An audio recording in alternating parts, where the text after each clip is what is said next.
Well, let me say that I don't think it was by a certain group within the NBA, because I'm aware that the vast majority of NBA members do not agree with those things. You know, if you have an opinion, people will either agree with you or disagree with you. But a man who has an opinion that can be agreed with or disagreed with is always better than a man who has no opinion at all. Nasir has always had opinions.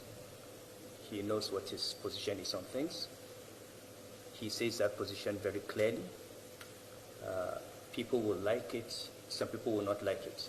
And that's what people call controversial. But being controversial is actually having an opinion. If you don't want to be controversial, you just behave like these Teflons, flexible, you know, just flow with the wind and nobody knows where you stand.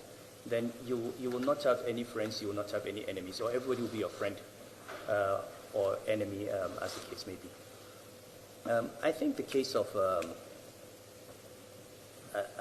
case of the crisis in Kaduna, first of all, is something that predates this government. It's been on for a long time. And the governor is doing something about it for the first time in a long time. There are people who, and the North as a whole, suffers because we have people who profit from division. We have divided ourselves against each other, whether it is ethnicity or religion.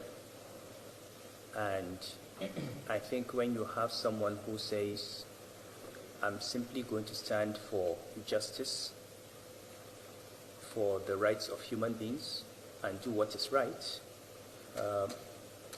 some people who are not used to things being done in that way are going to object. I'm sure that His Excellency knows that with almost every issue, there will be people who will object. But what is important is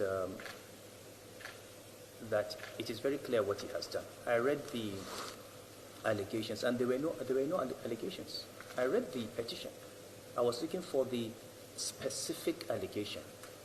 You say somebody does not respect the rule of law. What is the specific instance of disrespect of the rule of law? You say somebody has mishandled a crisis. What is the specific manner in which he mishandled the crisis? Anybody can say anything. You know, I can say you are a corrupt person. What does that mean? It means nothing.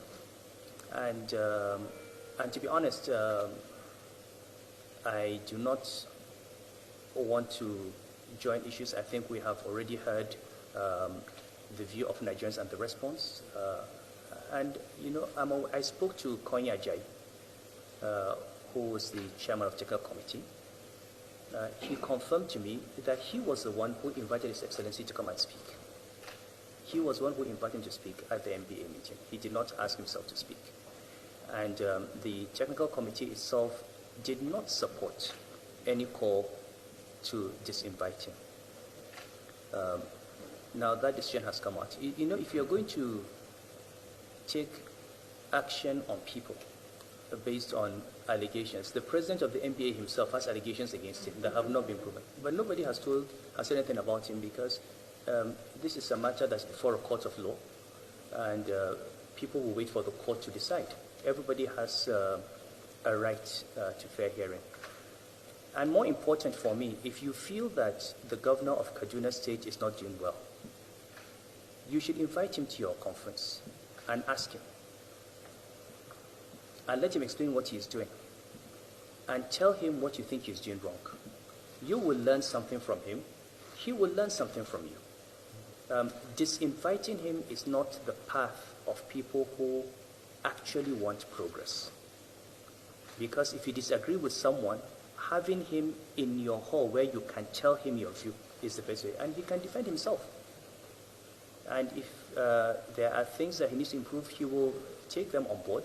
And if there are things that you don't know that he's doing, you can be better informed. That is, I think, the best way to handle issues like this. But again, I have seen the response from different branches of MBA. I hope that this matter will not be turned into a religious and ethnic matter.